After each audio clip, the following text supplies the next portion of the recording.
রাসূল সাল্লাল্লাহু আলাইহি সাল্লাম গরুর মাংস খেয়েছেন কিনা এ ব্যাপারে বেশ বিতর্ক চলছে। তিনি কি গরুর মাংস খেয়েছেন? কারো গায়ে জিন ঢুকলে বা থাকলে কিভাবে বুঝতে পারবো, আর সেটা শরীর থেকে বের করার জন্য কি করতে হবে?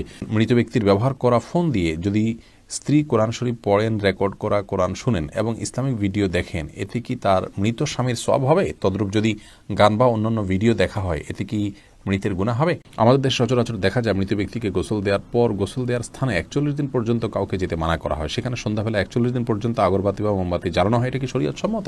অবাধ্য সন্তানকে বাধ্য করার কোনো উপায় আছে কি? মেয়েদের সুন্নতি পোশাক কোনটি? শাড়ি পরা কি নাজায়েজ? নামাজরত অবস্থায় প্রসাবের ফোঁটা বের হলে কি করণীয়? কাউকে জান্নাতি অথবা জাহান্নামী বলা যাবে? রাতের বেলা আয়না দেখা অনেক অমঙ্গলজনক মনে করে, কিছু বলুন। এরপরে চলুন আমরা প্রবেশ করি প্রশ্নের আলোকিত ভুবনে। নিয়ামত খান জানতে চেয়েছেন, কাউকে জান্নাতি অথবা জাহান্নামী বলা যাবে কি না? কোনো মানুষকে নির্দিষ্ট করে জান্নাতি বা জাহান্নামী বলার কোনো সুযোগ নেই। কে জান্নাতি কি জাহান্নামী এটা একমাত্র আল্লাহ তাআলা ভালো জানেন। যিনি এই মুহূর্তে জাহান্নামী মনে হচ্ছে, তিনি মৃত্যুর আগে জান্নাতি হয়ে যেতে পারেন। অতএব আমি কাউকে জান্নাতি বা জাহান্নামী বলে ফিক্সড করার সুযোগ আমাদের নেই। সোমাইয়া নিতু আপনি জানতে চেয়েছেন, কারো গায়ে জিন ঢুকলে বা থাকলে কিভাবে বুঝতে পারবো, আর সেটা শরীর থেকে বের করার জন্য কি করতে হবে? এ বিষয়ে আমরা ইনশাআল্লাহ বিইذনিল্লাহ খুব শীঘ্রই কাজ করতে যাচ্ছি, আল্লাহ যদি আমাদেরকে তৌফিক দান করেন।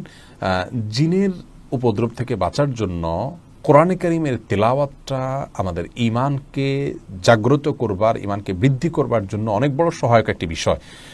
আমি ব্যক্তিগতভাবে বহুবার দেখেছি এবং বহু মানুষের অভিজ্ঞতার কথা জানি যে জিনের উপদ্রব থেকে আল্লাহর কালাম কিভাবে মানুষকে নিষ্কৃতি দেয়। আল্লাহর কালামের অলৌকিকত্ব এবং এটার বিশেষত্ব, এটা যে আল্লাহর কালাম সে এবং জিনের অস্তিত্ব যে আছে, এসবগুলো বিষয়কে প্রমাণ করে এই রকিয়া বা ঝাড়ফুঁকের এই প্রক্রিয়াটি। ফাহাদ ফাতেমা জানতে চেয়েছেন, মৃত ব্যক্তির ব্যবহার করা ফোন দিয়ে যদি স্ত্রী কোরআন শরীফ পড়েন, রেকর্ড করা কোরআন শুনেন এবং ইসলামিক ভিডিও দেখেন, এতে কি তার মৃত স্বামীর সওয়াব হবে? তদ্রূপ যদি গান বা অন্যান্য ভিডিও দেখা হয়, এতে কি মৃতের গুনাহ হবে? বোন ভাই ফাহাদ, মৃত ব্যক্তির ফোন দিয়ে তেলাওয়াত করলেই মৃত ব্যক্তির সওয়াব পাবেন, ব্যাপারটি এমন নয়। বাকি মৃত ব্যক্তি যদি এমন কিছু রেখে যান যেটির কারণে অন্য আরেকজন নেক কাজের পথে যান, যেমন কথার কথা তিনি একটা কোরআন রেখে যান, এই কোরআন কেউ তেলাওয়াত করলো, তিনি কোরআনটা কিনে রেখে গেছেন তেলাওয়াতের জন্য, তাহলে তিনি সওয়াব পাবেন। কিন্তু মোবাইল তিনি রেখে গেছেন, এই মোবাইল রাখলেই যেটাতে কোরআন তেলাওয়াত করতে হবে এমন তো নয়। এটাতে কেউ কোরআন ডাউনলোড করে পড়ছেন, তেলাওয়াত করছেন, এটি যিনি তেলাওয়াত করছেন তার সওয়াব হবে। আর হ্যাঁ, যে ব্যক্তি মোবাইলটা রেখে গেলেন তিনি তার জন্য সহায়কের ভূমিকা থাকলেন, সেই হিসাবে আল্লাহ তাআলা তাকেও সওয়াব দিবেন, আশা করা যেতে পারে। আর একই কথা গুনাহের ক্ষেত্রেও প্রযোজ্য হবে। বিশেষ করে মোবাইল যদি রেখে যান, তো মোবাইলে গান বাজনা শুনতে হবে এমনটি তো বাধ্যতামূলক নয়। কেউ যদি এটা ব্যবহার করে তাহলে এটা একান্ত তার ব্যাপার। এর জন্য মৃত ব্যক্তিকে গুনাহের বোঝা বহন করতে হবে না। লিজা সামিনা ইয়াডি থেকে আপনি জানতে চেয়েছেন, রাতের বেলা আয়না দেখা অনেক অমঙ্গলজনক মনে করে, কিছু বলুন। রাতের বেলায় আয়না দেখাকে অমঙ্গলজনক মনে করাটা সম্পূর্ণ কুসংস্কার, ইসলামী শরিয়ার সাথে এর কোনো সম্পর্ক নেই। রাতের বেলায় আমরা আয়না দেখলে এর পেছনে কোনো অমঙ্গল নাই, আপনি রাতে দিনে যে কোনো সময় আয়না দেখতে পারেন। এমনি সালাহুদ্দিন জানতে চেয়েছেন, নামাজরত অবস্থায় প্রসাবের ফোঁটা বের হলে কি করণীয়? নামাজরত অবস্থায় যদি পেশাবের ফোঁটা বের হয় তাহলে সেদিন নামাজ ছেড়ে দিতে হবে এবং কাপড় লাগিয়ে সে অংশ ধুয়ে ফেলতে হবে এবং নাপাক দূর করে টিস্যু ইত্যাদি দিয়ে পানি দিয়ে তারপরে উজু করে তাকে নামাজ পড়তে হবে। আর যদি এটা তার অনবরত বের হতে থাকে এবং 4 রাকাত নামাজের মধ্যে 4 রাকাত নামাজ পড়তে যে পরিমাণ সময় লাগে, ধরুন 8-10 মিনিট, এই সময়টুকুও তিনি ফ্রি হন না বা মুক্ত থাকেন না, এর মধ্যেও তার পেশাব এসে পড়ে তার ইচ্ছায় অনিচ্ছায়, এরকম যদি হয় তাহলে সেক্ষেত্রে তার জন্য ওই অবস্থায় সালাত চালিয়ে যাওয়া জায়েজ আছে, কারণ তার পুরো সালাতের ওয়াক্ত জুড়ে কয়েক ঘন্টা জুড়েই অনবরত আসতে থাকে। আর যদি এরকম না হয়, শুধু ওই সালাতের মধ্যেই এসছে, তাহলে তার সালাত ছেড়ে সেটিকে পরিচ্ছন্ন করে এসে সালাত আদায় করতে হবে। জান্নাতি আইডি থেকে আপনি জানতে চাইছেন, মেয়েদের সুন্নতি পোশাক কোনটি? শাড়ি পরা কি নাজায়েজ? মেয়েদের পোশাকের জন্য ড্রেস কোড বা নীতিমালা দেওয়া আছে, কিন্তু বিশেষ কোনো কাটিং বা বিশেষ কোনো স্টাইলের পোশাক পরাকে সুন্নাত বলা হয়নি। এটা নিয়ে অনেকে বাড়াবাড়ি করেন, অনেকে বলেন মেক্সি পরতে হবে, অনেকে বলেন শাড়ি পরা যাবে না। শাড়ি যদি কেউ পরে তার উপরে ওড়না পরে ঢেকে ঢুকে তিনি থাকতে পারেন তো কোনো অসুবিধা নেই, আর স্বামীর সামনে তো এটা পড়তে কোনো অসুবিধা নেই। কিন্তু সাধারণত ঘরের অন্যান্য যে মাহরাম পুরুষরা আছে, নিজের ছেলে ভাই, তাদের সামনে শাড়ি পরলে পেট ইত্যাদি দেখা দেয় এবং এটি অনাচারের দিক উন্মোচিত করে। সেই জায়গা থেকে এটি যথাসম্ভব অনুত্তম, তবে সেগুলোকে যদি ঢেকে ঢুকে পড়তে পারেন কেউ, তাহলে তার জন্য জায়েজ আছে, নিষেধ নয়। এরপরে রাশেদ আপনি জানতে চেয়েছেন, অবাধ্য সন্তানকে বাধ্য করার কোনো উপায় আছে কি?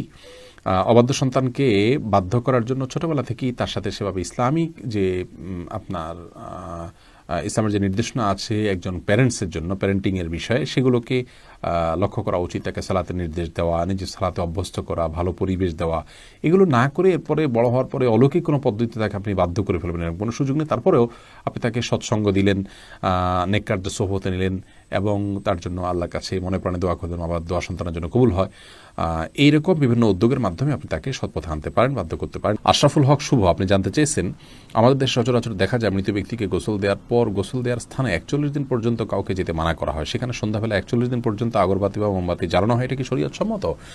কোনো জায়গায় মৃত ব্যক্তিকে গোসল দেওয়া হলে সেখানে এই প্রথাটি আমাদের সমাজে অনেক ক্ষেত্রেই প্রচলিত আছে যে আগরবাতি বা মোমবাতি ইত্যাদি সেখানে আপনার জ্বালানো হয় এবং সন্ধ্যাবেলা 41 দিন পর্যন্ত এই কাজটি করা হয়। কেউ সেখানে যেতে চাইলে নিষেধ করা হয়। এটি সম্পূর্ণ কুসংস্কার এবং এ ধরনের বিশ্বাসগুলো শিরকি বিশ্বাস, কুসংস্কারচ্ছন্ন বিশ্বাস। এর বেশিরভাগই এসছে হিন্দু সমাজ থেকে। একজন মুসলমানের এই সমস্ত কুসংস্কারকে বর্জন করা উচিত। যেখানে গোসল দেওয়া হবে সে জায়গার বিশেষ কোনো বিধান নাই, সেটা অন্য 10টা জায়গার মতোই একটি জায়গা। জাহিদ আপনি জানতে চেয়েছেন রাসূল সাল্লাল্লাহু আলাইহি ওয়াসাল্লাম গরুর মাংস খেয়েছেন কিনা, এ ব্যাপারে বেশ বিতর্ক চলছে, তিনি কি গরুর মাংস খেয়েছেন? ভাই জাহিদ, প্রথম কথা হলো গরুর গোশত এটি হালাল হওয়ার জন্য রাসূল আকরাম সাল্লাল্লাহু আলাইহি ওয়াসাল্লামের খাওয়া শর্ত নয়। তিনি কোনো কিছু না খেলেই সেটি হারাম হয়ে যাবে, ব্যাপারটি এমন নয়। আল্লাহ রাব্বুল আলামিন কোরআনে হাকিমের একাধিক আয়াতে গরুর গোশত হালাল হওয়ার বিষয় ইঙ্গিত দিয়েছেন। যেমন সূরা আনআমের যথাসম্ভব 147 নম্বর আয়াতে আল্লাহ রাব্বুল আলামিন বলেছেন, মিনাল ইবিল ইসনাইনি ওয়া মিনাল বাকারি ইসনাইনি কুল হাররামা ইলা আখির আয়াহ। এই আয়াতে আল্লাহ রাব্বুল আলামিন সুস্পষ্টভাবে গরুর যে গোশত বা গরু এটা হালাল এই বিষয়টিকে আল্লাহ তাআলা ইঙ্গিত করেছেন। গরুর যে আপনার জাকাত কালেকশনের নির্দেশ আল্লাহ তাআলা দিয়েছেন, সেটি কেন যদি সেটি হারামই হয় তার গোশত। এক্ষেত্রে একটি হাদিসের কথা আমরা অনেকে শুনে থাকি এবং বিভিন্ন হাদিসের কিতাবে একটা হাদিস বর্ণিত হয়েছে যে গরুর গোশতের মধ্যে রোগ আছে, ফি লাহমিহি দা ওয়া ফি লাবানিহি দাওয়া। গরুর দুধের মধ্যে শেফা বা আরোগ্য রয়েছে, কিন্তু গোশতের মধ্যে অসুস্থতা রয়েছে, এরকম একটি হাদিস পাওয়া যায়। এই হাদিসকে মুহাদ্দিসদের অনেকে সহিহ বলেছেন, আলবানী রাহিমাহুল্লাহ সহিহ বলেছেন, কিন্তু অনেক মুহাদ্দিসিন ইকরাম এটিকে দাঈফ মুনকার বলেছেন। শেখ ইবনে উসাইমিন রাহিমাহুল্লাহকে এক প্রশ্ন করার তিনি এটাকে জাল বলেছেন, যে এটা মাকজুব, নবী করিম সাল্লাল্লাহু আলাইহি ওয়াসাল্লামের প্রতি এটা মিথ্যাচারের শামিল। যা কারণ হলো যে আল্লাহ রাব্বুল আলামিন যে পশুকে হালাল করেছেন আমাদের জন্য কোরআনে কারিমে বিভিন্ন আয়াতে তার ইঙ্গিত পাওয়া যায়, এবং যাকাত যে নিতে বলা হয়েছে গরুর, সেটি গরুর তো এটা বাহন হিসেবে আল্লাহ তাআলা রাখেননি। অতএব এটি যদি খাওয়া হারাম হতো তাহলে আল্লাহ রাব্বুল আলামিন সেটিকে আমাদের জন্য যাকাত যোগ্য সম্পদের মধ্যে গণ্য করতেন না এবং কোরআনে কারিমে আয়াতে সেই ইঙ্গিত আল্লাহ তাআলা দিতেন না। অতএব এখান থেকে বোঝা যায় যে একটা উপকারী অনুপকারী জিনিসকে আল্লাহ তাআলা আমাদের জন্য হারাম করতেন না। তো যাই হোক, গরুর গোশত খাওয়া হালাল, এতে পৃথিবীর কোনো আলেমের দ্বিমত আছে বলে আমাদের জানা নেই, সবাই একমত। হ্যাঁ, এই হাদিসকে যারা সহিহ বলেন সে সমস্ত ওলামায়ে কেরাম আবার এটা ব্যাখ্যাও করেন যে আসলে এর মাধ্যমে নবী সাল্লাল্লাহু আলাইহি ওয়াসাল্লামের উদ্দেশ্য ছিল যে হেজাজ বা খুব বেশি গরমের এলাকায় গরুর গোশতটা মানুষের শরীরের সাথে খুব একটা যায় না, সেই জন্য সেখানের জন্য তিনি এটি বলেছেন। এটা সাধারণ বা স্বাভাবিকভাবে সব জায়গার জন্য সকলের জন্য বলেননি, এরকম একটা ব্যাখ্যা অনেক ওলামায়ে কেরাম করে থাকেন। যাই হোক, এখন আসি মূল বিষয়, নবী সাল্লাল্লাহু আলাইহি ওয়াসাল্লাম গরুর গোশত খেয়েছেন কিনা। এই বিষয়ে সরাসরি উনি খেয়েছেন এরকম কোনো রিওয়ায়াত আমার জানা নেই, তবে বুখারী মুসলিমের একটি বর্ণনা আছে, যে বর্ণনা থেকে বোঝা যায় নবী সাল্লাল্লাহু আলাইহি ওয়াসাল্লাম সিরার নামক একটি জায়গায় এসেছেন, সেখানে আসার পর সাহাবায়ে কেরামদেরকে গরু জবের নির্দেশ করেছেন, ফা আকালু মিনহা, হাদিসের ভাষ্য হলো অতঃপর তারা সেখান থেকে খেয়েছেন। তারা সেখান থেকে খেয়েছেন, এখান থেকে সাহাবায়ে কেরাম যে খেয়েছেন এটি স্পষ্ট, নবী সাল্লাল্লাহু আলাইহি ওয়াসাল্লাম তাদের সাথে ছিলেন, অতএব তিনিও খেয়েছেন, সেটাই স্বাভাবিকভাবে এখান থেকে বুঝে আসে। কিন্তু এর মানে এই নয় যে গরু গোশত খাওয়ার বিশেষ ফজিলত আছে এবং যে না খেলে গুনাহ হবে, এরকম বিষয় না। নবী সাল্লাল্লাহু আলাইহি সাল্লাম এবং সাহাবায়ে কেরাম গরু জবে করেছেন, বিশেষ করে নবী সাল্লাল্লাহু আলাইহি সাল্লাম গরু জবে করেছেন আপনার হজে কিংবা কোরবানিতে, এরকম বিভিন্ন বর্ণনা পাওয়া যায়।